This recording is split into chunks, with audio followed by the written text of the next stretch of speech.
Hey. I was thinking, and so I wanted to come on here and share my thoughts with you with some deer in my backyard. Anyway, I was thinking about, well, as you may know, I've been reading from my book, The Beautiful Journey. I've been doing this since October 8th, which was the day that I was diagnosed back in 2009. I wanted to give people a glimpse into my story, my journey going through breast cancer. But I also wanted to give hope to those who feel hopeless in their journey. I wanted to give encouragement to those who need it as they're on their own beautiful journey, and just share a little bit of me. Selfishly, it's given me the opportunity to revisit this time. I used to read my book multiple times a year, and then I kind of stopped. And so it's good to be able to go back and see how far I've come since then.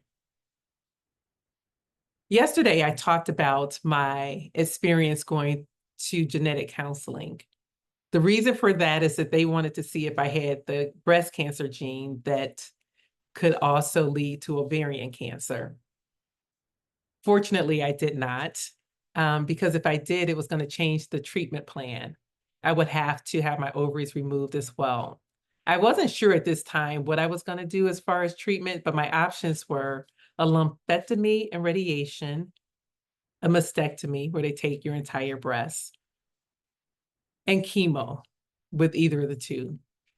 So those were my options. Fortunately, I did not have to have my ovaries removed. The chapter I was reading today is called Hurry Up and Wait. And as you probably can guess, I was waiting and waiting and waiting. It seemed like it took forever for things to happen. The quotation that goes along with this is from Joyce Meyer, and it says, "Patience is not simply the ability to wait, it's how we behave while we're waiting." And woo, I was behaving badly because I did not have patience. My first blog post for this chapter comes from October 29th, which is 21 days since I had been diagnosed. That's my scream of frustration. I was hoping at the time that by the time I blogged again, that I would have had met with the surgeon. But when I was supposed to meet with the surgeon, they called and rescheduled to the following week. So I had to wait a little bit more time. I finally had the opportunity to meet with the surgeon, and my mother, my best friend Jackie, and also a neighbor who is my friend, they all showed up to support me. And I was thinking about that as I was reading it, how important it is to have people who are there for you, who love you, to help you get through this thing. I had so much support from family, from friends, coworkers. I remember one of my coworkers had gone to the grotto at Notre Dame and lit a candle for me. It was just wonderful to have people who were there praying for me, giving me words of encouragement, sending cards, bringing me food, doing all kinds of things. I was still working at the time. I remember I was going to Phoenix for work for a meeting, and I hadn't traveled since I was diagnosed. This was my first travel. And when I was getting off the plane, you know how when it's time to deplane, you stand up and wait an hour until everybody gets off the plane. There was a lady who was talking to someone, and she was talking about tamoxifen. Now, I didn't know what tamoxifen was before this time, but it's a cancer drug that people take when they have breast cancer. So I knew exactly what she was talking about because my doctor had said, the oncologist told me that after I went through everything, that I would have to take that drug for 5 years. It ended up being 10. And I can tell you, when I made it to my 5 years, I was so happy.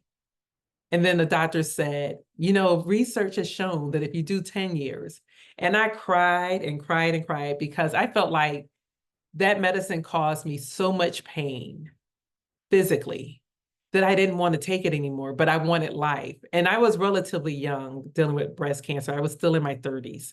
So, that's that. But yeah, so she was talking about tamoxifen on the plane, the lady. And so I told her about my journey and where I was. And I was just grateful because she gave me some advice. She shared with me her story, not that it was going to be mine, but she shared the side effects that she dealt with and how she managed them. And it was just good because God was intentional about putting me in that place with that lady at that time. Because I can tell you, when I was actually flying out, I remember looking out at the clouds and thinking, like, this cannot be my life. Like, how?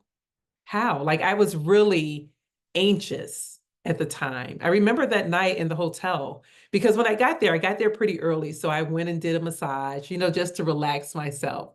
But that night, I had a nightmare, and I don't have nightmares. And so it was kind of weird, but fortunately, I had a glass of wine. And so that's what I did. I drank it so that I could get back to sleep because I had to be there for the meeting. But goodness gracious, that cancer thing was just affecting my psyche. I was happy because I was so close to Sedona that I could get there. And if you know anything about Sedona, then you know that is the place to go, like to be recharged. And me and some of my friends went and did that. But yeah, it was just something when I think back to this time, and I appreciate you going on this journey with me. But when I think back to this time, I'm like, woo, it was just always something, always hurrying up just to wait a little bit more. I had to have a clip inserted in the tumor, or on the tumor, I guess I should say. The doctor had decided at some point that I was going to do chemo regardless as to what other treatment I had.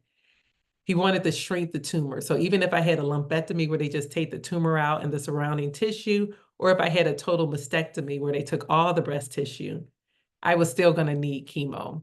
And so they wanted to put the clip on the cancer, so that on a tumor, so that when it shrunk with chemo, it didn't become so small that they didn't know where it was at. The clip would let them know exactly where the cancer was. And so I had that. That was painful.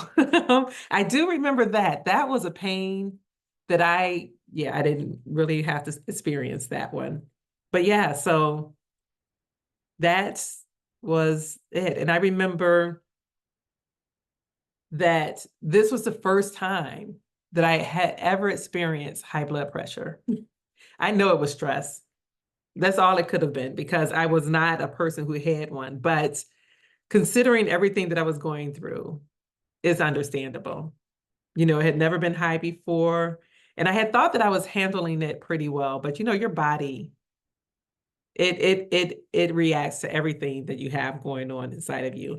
And I remember, I talked about my friends and my family being there, but I also had my church family who was wonderful to me during this time.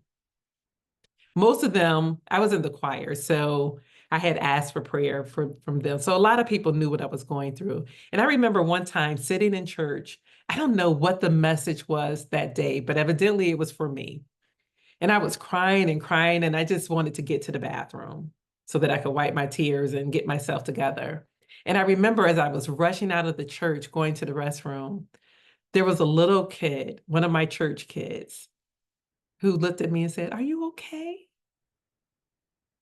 And he was about 8, 7 or 8 at the time. And I was like, "Yes, I'm okay." And I wiped my tears. And so I went to the bathroom. But I was so appreciative for my church family because they prayed. That little boy, he and his brother, who was younger than him, would pray for me. It was so special just to know. I could tell you, if nothing else good had come out of this cancer, although there had been some beautiful things that came out of this, but one of them is that I got my flowers while I was alive. We always talk about giving people their flowers, and people gave me my flowers. And so I was just grateful and thankful for the people that was in my life. I think that that's where I'm going to leave you with for now, because I know the next step for me was to have a surgery. And to go into that surgery is going to take some more time. And I don't want these videos to be too long. So I'll come back tomorrow and talk about this other surgery that I needed to have done, or that was recommended. And yeah, So I appreciate you listening. I appreciate you going along with this journey. And let me ask you this question because, cancer was that thing that caused me to have to work on my patience. But I want you to think of a time when things were going slower than you would have liked. When you think something should have happened and it hadn't happened yet, knowing that God's timing is perfect. But how did you handle that situation? Like, what did you do, or how did you learn patience as you were going through that process? Those are some questions that I just want you to think about. In my book, I share blogs. That's what the book is based on, my blogs as I was going through cancer. But then I had reflected, like once I went through cancer and some years passed, I actually shared my reflections about what I learned from going through that experience. And then I have questions in there for the reader to think about for themselves so that they can go on their own beautiful journey of self-discovery and awareness. And so, again, think about those questions. Think of a time when things were going slower than you would have liked. How did you handle that situation? How did you show up? And what did you learn about patience as you were going through that? All righty, take care and know that I love you. Until the next time, bye-bye.